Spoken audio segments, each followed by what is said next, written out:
Shalom, aku berkata kepadamu, iman sebesar ini tidak pernah aku jumpai, sekalipun di antara orang Israel. Dalam pengertian biasa, perwira dalam perikopa Injil hari ini, Lukas bab 7 ayat 1-10, adalah seorang perwira yang tidak berani menghadapi Yesus secara personal. Mengapa?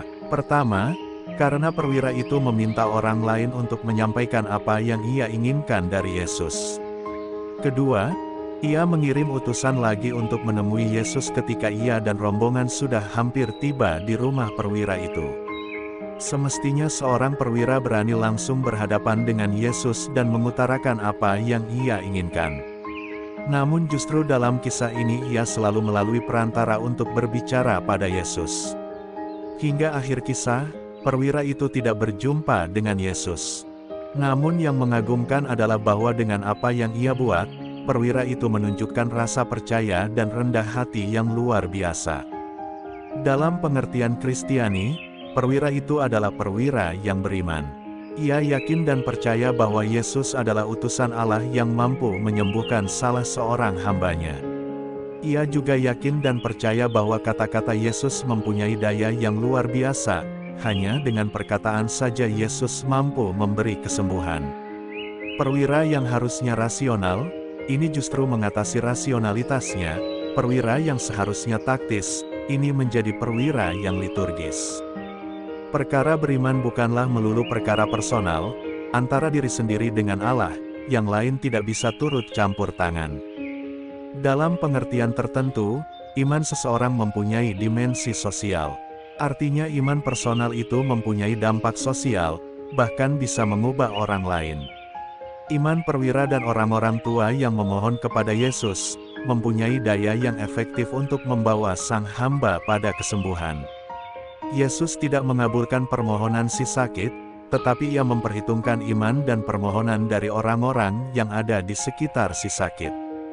Demikianlah kiranya gereja hingga saat ini tetap memelihara pentingnya mendoakan orang yang sakit, dan bahkan tetap mendoakan orang yang sudah meninggal. Gereja yakin dan percaya, satu dua orang yang berkumpul dalam nama Tuhan, ia hadir dan berkarya atas nama orang-orang itu. Kesatuan hati banyak orang dalam satu doa, membawa daya ilahi yang mampu mengubah keadaan. Tuhan pasti tidak akan begitu saja tinggal diam, sementara umatnya memanjatkan doa-doa yang tulus murni. Mendoakan orang lain, terlebih mendoakan mereka yang sakit dan menderita, adalah sebuah keutamaan Kristiani yang patut senantiasa kita pelihara. Iman kita adalah iman yang hidup.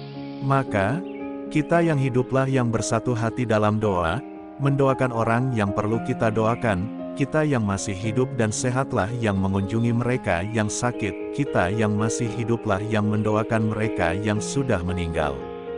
Mari mohon rahmat Tuhan supaya kita dimampukan belajar dari sang perwira, mohon rahmat Tuhan agar kita mempunyai iman seperti perwira itu, dan mohon rahmat Tuhan supaya hidup kita menjadi hidup yang berguna bagi sesama kita.